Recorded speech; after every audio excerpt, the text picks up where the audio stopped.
Welcome to another episode of the Can't Make This Up History Podcast. I'm your host, Kevin. We have an excellent show in store for you today about the life and innovations of Nikola Tesla. My guest today is Richard Munson. Dick is the director of Midwest Clean Energy for the Environmental Defense Fund. He is the author of 5 books on the history of science and technology, government energy policy, and the electricity industry. Dick joins me to discuss his newest book, Tesla, Inventor of the Modern. Some of the things we cover in our discussion are Nikola Tesla's early childhood in Serbia under the parentage of a distant father, Tesla's employment and eventual rivalry with the inventor Thomas Edison, and how Tesla's invention of the AC electricity system provides the basis for our modern way of life, but is unfortunately too often forgotten in American history. Now on to my interview with Richard Munson. The You Can't Make This Up History Podcast, bringing you strange but true things from the past. It's not the average history that you learned in school. We're bringing you the heroes and bringing you the fools. Them stories that are just too crazy to believe. The stranger than fiction and super unique. Dick Munson, welcome on the show. Thanks very much. Appreciate you having me. So to begin with, can you tell me and the listeners a little bit about yourself, your past work, and tell us a little bit about what the Environmental Defense Fund does? Well, I'm currently based in Chicago. I've been working on environmental advocacy work for a long time, a lot of it in Washington, D.C., and more recently here in Chicago. EDF is a national, actually an international environmental advocacy group. I focus on Midwestern clean energy policies, particularly trying to advance such measures within Illinois and Ohio. So that's my day job. I write often in the weekends, which is the result and why we're having this conversation about a biography I did on Nikola Tesla. Okay, and it looks like you have written on, science and technology history before? I have. It's kind of a disparate set of books. I did another biography, this one on Jacques Cousteau, but then I did a history on the electricity industry, and then I spent a year sort of behind the scenes tracing how the congressional appropriations process works. So they've been disparate but very entertaining. I've had a lot of fun with them. Well, good. Well, today we're going to talk about your most recent book, Tesla, Inventor of the Modern. And I was very excited to pick this up. I actually did my master's thesis on the process of electrification, the history here in Ohio. And I came across Tesla in that research. So I was very happy when I came across your book. So, can you start off by telling us why you decided to write a biography on Tesla? Well, I had long known a little bit about Nikola Tesla, but to be honest, he is nowhere near as well known in this country, at least, as Edison or Marconi. But I think what tipped it for me as I was reading an unrelated article that had a quote from Larry Page, who is Google's co-founder and current CEO, who referred to Nikola Tesla as his hero. And I thought, well, if he's good enough for Larry Page, he's worth investigating. So I spent some time both realizing that he was a remarkable inventor. I mean, he's credited, as you know, with everything from an electric motor, long-distance power transmission, radio, robots, remote control. The list goes on, sort of some of the bases for our modern economy. But the more I dug into it, he also has a remarkable, personal history and was kind of a charming individual. So it became more and more interesting as the research proceeded. Yeah, and surprisingly underappreciated, I think, and not really well known among a lot of people. Yeah, which I think is unfortunate. And I've often tried to figure out why that is. Particularly in comparison to Edison, they had this historians, particularly of technology, appreciate the war of the currents. This is their debate as to whether you should transmit electricity through direct current or alternating current. Tesla won that battle. So our electrical system is largely a result of his inventions, and yet Edison gets the credit for it. So it was, part of the inspiration, I think, also was not to, discount Edison or Marconi, because they were obviously brilliant in what they did, but to give a little more attention to this brilliant genius, quirky in many ways, but genius nonetheless, Nikola Tesla. Okay, now in writing this, did Tesla himself leave much by way of resources that you could tap into? He wrote, when he was, I think in early 70s, he wrote an autobiography that has to be taken with a lot of grains of salt, because he's sort of remembering his early life, and he tends to be sort of flowery and dramatic about many of the scenes. That said, one of the joys of writing this came to me when I was at the Smithsonian Institution at the archives there, and was reading. They had brought out a variety of boxes of his scientific papers and sort of his schematic designs for several inventions. I will admit that I am not an engineer, so part of me, to be quite honest, was somewhat glassing over. So I went to the librarian and I said, "Do you have anything else?" Out he brought these two other boxes that were filled with letters that Tesla had exchanged with his friends, with his business associates, and suddenly, this man had a voice. He became sort of alive. And I think one of the joys was to realize that not only was he this remarkable inventor that some people, put up on a pedestal as being, sort of a Superman, which I'm not going to argue with, but he also was just a very interesting character. All right, well, let's dive into his personal life. What can you tell us about his upbringing? Did he show signs early on of being a prodigy?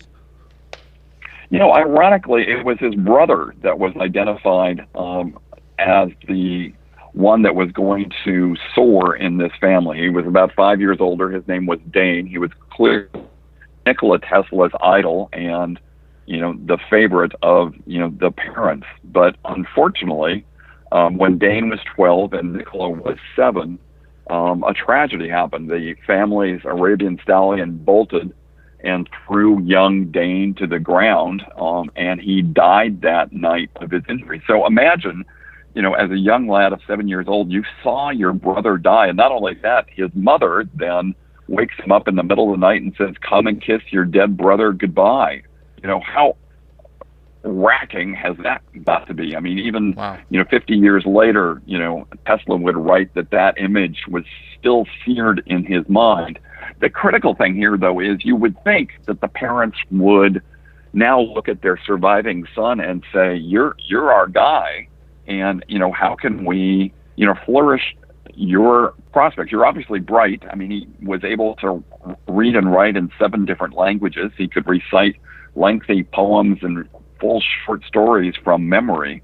But what the parents did instead was continue to focus on what would have happened if Dane had lived. And he became this idol, this, icon that, Nikola Tesla just could not live up to. So his early days, oddly enough, were trying to find appreciation from particularly his father, but his mother as well. And it led him to do kind of strange things. And, even when he finally got to university to study engineering, he had his first 2 years, he was stellar. He got higher marks than anybody had ever gotten at this school. Great letters of recommendations from all of his professors. And what did his parents say? Dane could have done better. It was crushing, to him. And so Nikola actually, oddly enough, dropped out of school, took up gambling and billiards, moved away secretly to another town, got arrested by the police for vagrancy, and was brought back home by the police. So, no, to answer your initial question, he was not initially viewed as the one within the family that would be the great prodigy. and he sort of claims that some of his mind wanderings and inventing spirit came from his efforts to try and deal with the lack of appreciation from particularly his father. All right. Well, I believe you mentioned at the very beginning when we started talking that Tesla is remembered as kind of quirky. He's an odd guy. What can you tell us about his personality? Well, I think people who know a little bit about Tesla are divided into two camps. One side thinks of him as a Superman, as the most brilliant inventor of all time. And then there's the other side, think of him as eccentric, because he did have quirks. I mean, he abhorred jewelry on women. He would get a fever if he looked at a peach. He would have to count his steps off on a walk. And if they were not divisible by 3, he'd do the whole thing all over again. So he had his eccentricities. You could claim that led him to be able to see the world a bit differently, because he did see the world a bit differently. So you had this wonderful, combination between this brilliant genius and this kind of quirky guy. Yeah, he even talks about with his inventions, something to the effect of he never draws anything out. He just pictures everything in his mind and disassembles it and reassembles it all in his head. It's totally different than how Thomas Edison approached inventing. I mean, Edison was a very trial and error sort of guy. He would, when he was doing the incandescent bulb, for instance, I mean, it must have tried hundreds of bulb designs and filament, materials. Tesla did everything in his head. He called it cerebral engineering, and actually bragged that he didn't have to draw out designs. He maneuvered them in his head, and when he was finally ready, would then draw the design that he claimed didn't need any adjustments whatsoever, because he had worked it out all in his mind. That's a bit of an exaggeration, but it still is to inventing. So you write in the book that Tesla does go to work for Thomas Edison, correct? That's right. His first job was actually installing Edison systems in Europe, in Budapest and in Paris. And he did such a great job that his European supervisors wrote probably the greatest letter of recommendation ever to Thomas Edison, who was not a shy man. This letter said, "I know of 2 great men. One of them, you, Thomas, and second is to work for the great man." And did some great work for them. They did have different styles. I mean, Edison, just from an appearance perspective, kind of looked frumpy and dowdy, and was often chewing tobacco and was kind of a little crass. Tesla was this sophisticated European who spoke 7 different languages and dressed like he was going to the opera at all times. They had different inventing styles, as I mentioned. But the thing that really set off is Tesla felt that Edison had promised him a bonus if he, Tesla, was able to increase the efficiency of Edison generators. And so it worked for like late in the evening and on weekends to triple the output of the Edison generators. Turns to the great man and says, "Can I have my bonus now?" And in probably the worst slight that someone can give young immigrant, Edison his face and said, the bonus was, it was an offer made in jest. And when you become a real American, you'll appreciate an American joke. As you might imagine, Tesla didn't laugh, found nothing funny about this, sort of picked up his bowler hat, left, and started his own company. Let's take a short break from our conversation about Nikola Tesla.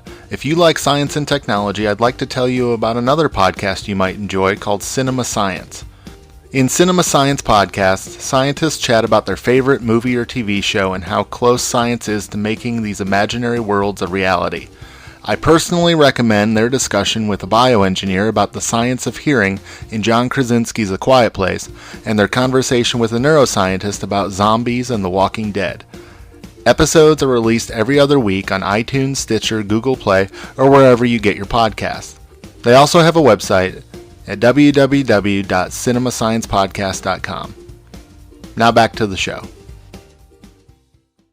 Sort of picked up his bowler hat, left, and started his own company.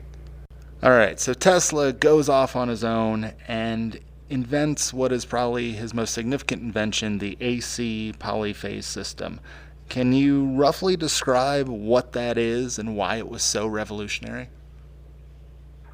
Well, the problem with electricity in the late 19th century was that, at least as Thomas Edison viewed it, he favored a direct current approach. It couldn't travel very far, and therefore it was limited to the number of people who could utilize it. It tended to be rich people who would put a generator in their own basement, for instance. Tesla had a different vision. He figured out that there was a way to alternate the current. Basically, you could think of sine curves that are in resonance with each other, and therefore the voltage is able to be increased, and therefore you could send it over longer distances. And as a result, more people could have access to this drudgery-saving energy resource.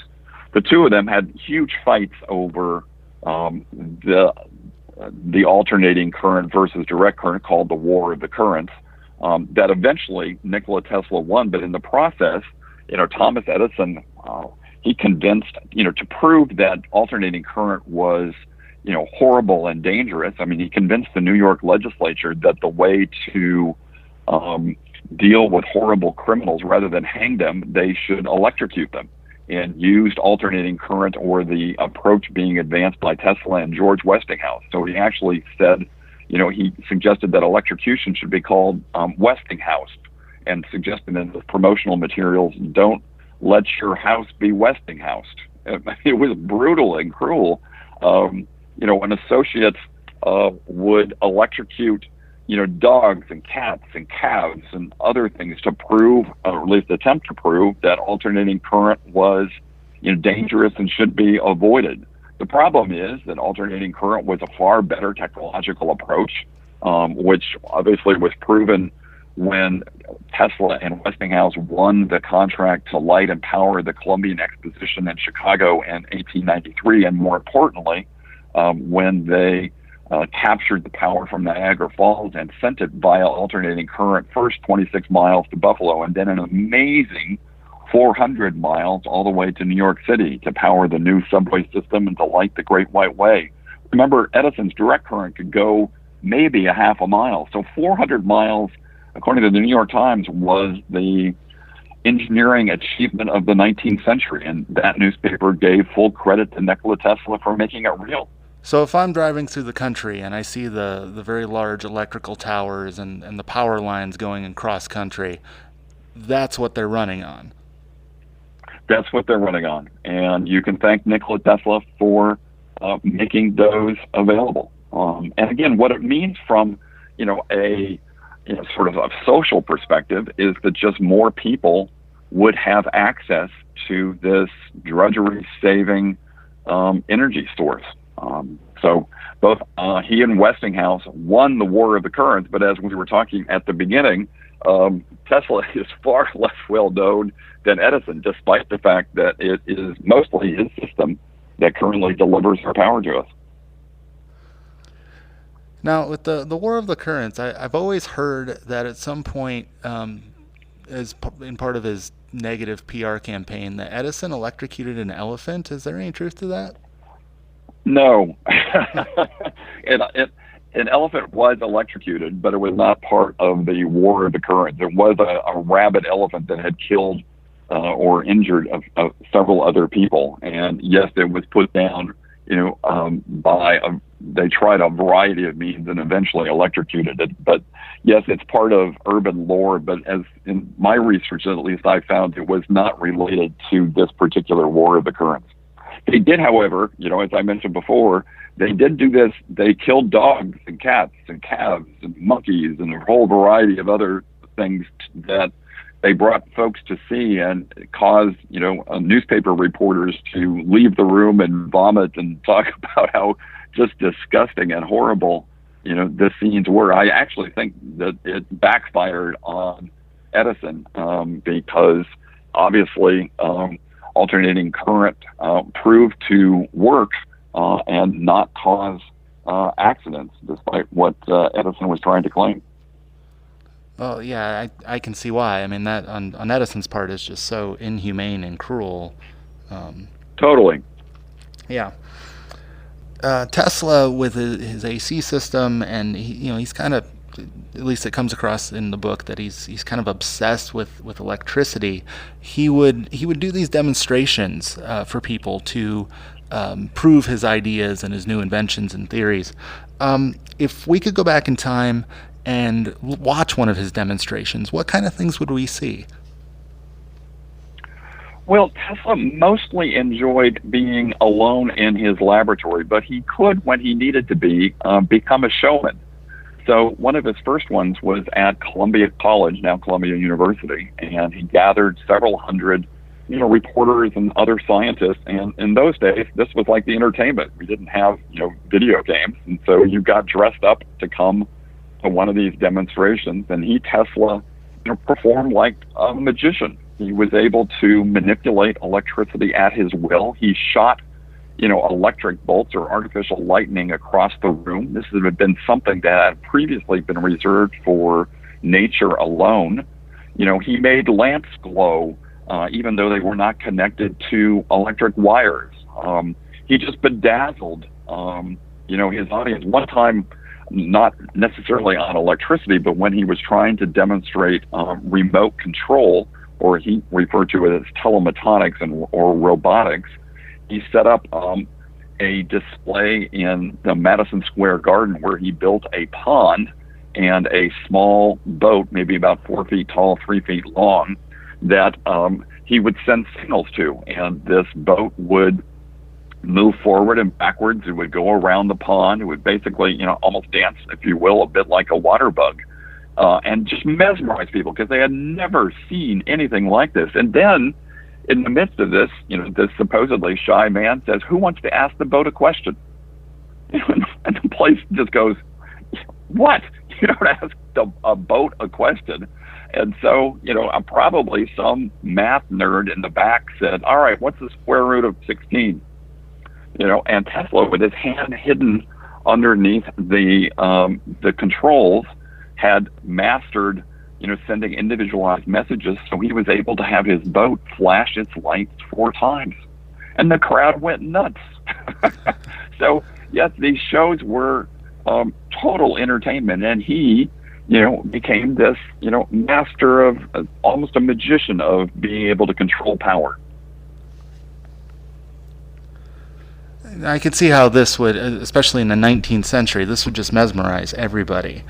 Well, you had never seen a boat, move without, a motor or being controlled. I mean, the next day in the newspapers, there were accounts of people who watched this. Some suggested that it was, a magic force that was in there. My favorite was actually a couple of people were convinced that there was a tiny little monkey that had to be inside this model boat, that was in charge of sort of moving it all around. So, yes, he was... these were social affairs that were unbelievably entertaining because he was showing things that people had never imagined that were possible before. Now let's elaborate on this point a little bit further. Essentially, what Tesla was doing is he was working on drones, right?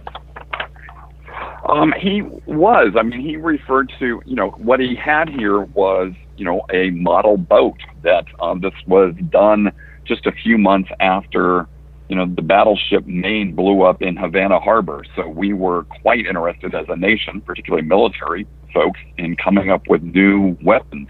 And here was this boat that looked like it could, possibly be controlled from a long distance away and deliver a bomb or a torpedo and blow up enemy ships. So, this was, quite something. But for Tesla, he always had this, sort of split between being focused on today's realities or what he was currently doing versus trying to think more off in the future. And so he had this successful vote, mesmerized the crowd, got the military officials to think this is pretty whiz-bang, stuff. But he was bored. what he saw instead of, a model boat or a torpedo delivery system is he saw, for the first time, a machine that had an embodied mind, something that could think for itself. And he proceeded to claim that this, boat, this robot, not only could obey commands, but it would be able to, think about what it should do and what it ought not to do. It's about 115 years ago, he was visualizing, artificial intelligence, and thinking well beyond, again, just this model boat to something that was a revolutionary new form of science. That's crazy that he was that far ahead of his time, and that phrase "ahead of his time" keeps popping up recurringly in your book. What kind of things did Tesla envision for the future? Well, that's the amazing part. You can think of everything from cell phones, radar, laser weapons, artificial intelligence, as I mentioned, vertical lift aircraft. The list goes on and on. But so he drew, schematics for a lot of these things, and certainly outlined them in great detail in papers. He didn't, at the time, though, often have the technology to make them real. But you take radar, for instance. About a century ago, Tesla, wrote out detailed, plans for how do you send out signals and receive their reflections on a fluorescent screen. And it's about 20 years later that actually the technology came around to be able to do this. And the French scientist who is credited with inventing radar said that the only reason that he was able to do it is that he exactly followed the principles and the apparatus that were conceived by Nikola Tesla. He actually went on, he had this great quote, I loved it. He said, Tesla may have been dreaming since he had at his disposal no means of carrying them out, but one must admit that if he was dreaming, at least he was dreaming correctly. It's interesting because at some point you write that in a lot of cases, Tesla would have an idea and he'd file a patent on it, and a lot of times it would be well after his patent expires that someone gets around to, quote, discovering what he invented. Yeah, now let me admit that, he wasn't a Superman. I mean, I guess you could say it's pretty super to have done what he did, with radio, remote control, robots, and, long distance electricity transmission, as well as these various visions. But I mean, he also made some mistakes, as we all do, and particularly inventors who are on the cusp of science. I mean, even after the Wright brothers' flight, he was convinced that airplanes were too heavy to soar, and he was far more favorable to the dirigibles being developed by Count Zeppelin. After Einstein, advanced his theories that became generally accepted, Tesla would maintain that, cosmic, he could create waves that would travel faster than the speed of light, and that splitting an atom wouldn't necessarily give you any power. So, that said, I guess I'd come back using sort of a sports analogy. His batting average was remarkable. I mean, he gave us, the cores of our foundations for our modern economy and continued to inspire great minds for generations afterwards to think about new devices that now we think of as also core to our economy. So he gets some things right. He gets some things wrong, of course. How do you think that we should evaluate his legacy? Because we mentioned at the beginning, he's not the best known scientific figure, but you do find that in kind of the conspiracy corners of the internet, there's this kind of obsession with Nikola Tesla. How should we evaluate what he did?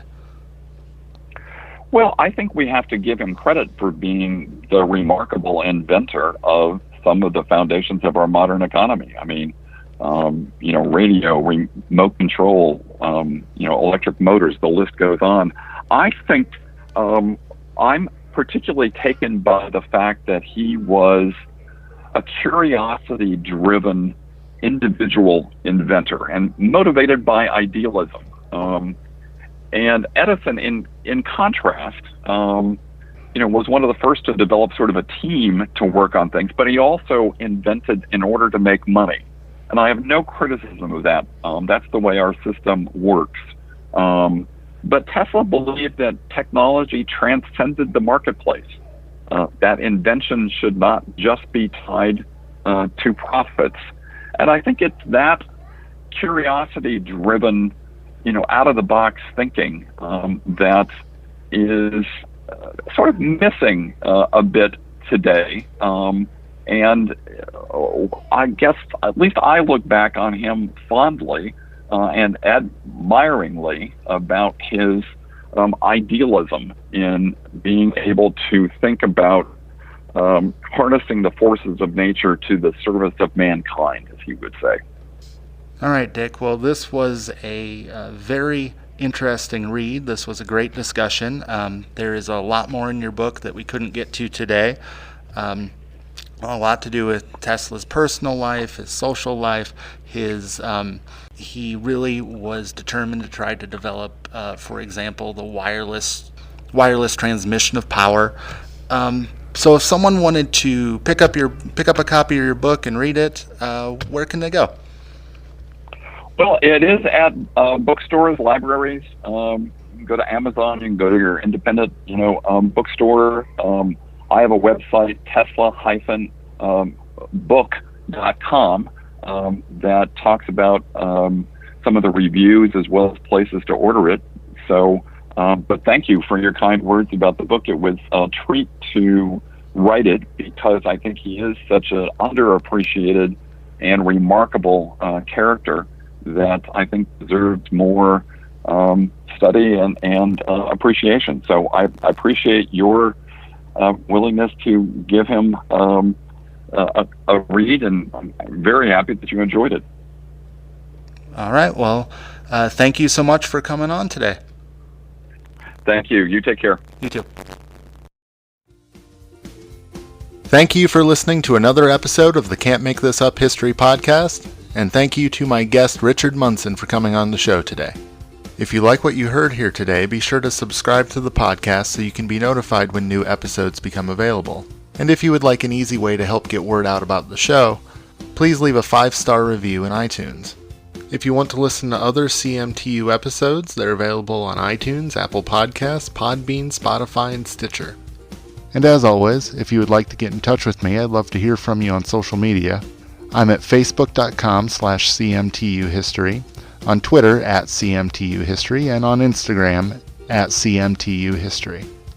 If you are interested in throwing a couple bucks in to help support the podcast, check out the show's Patreon page at patreon.com/CMTUhistory. I will see you all back here in 2 weeks on Tuesday, March 19th for episode 14 of the Can't Make This Up History podcast. Until then, make it a great couple of weeks.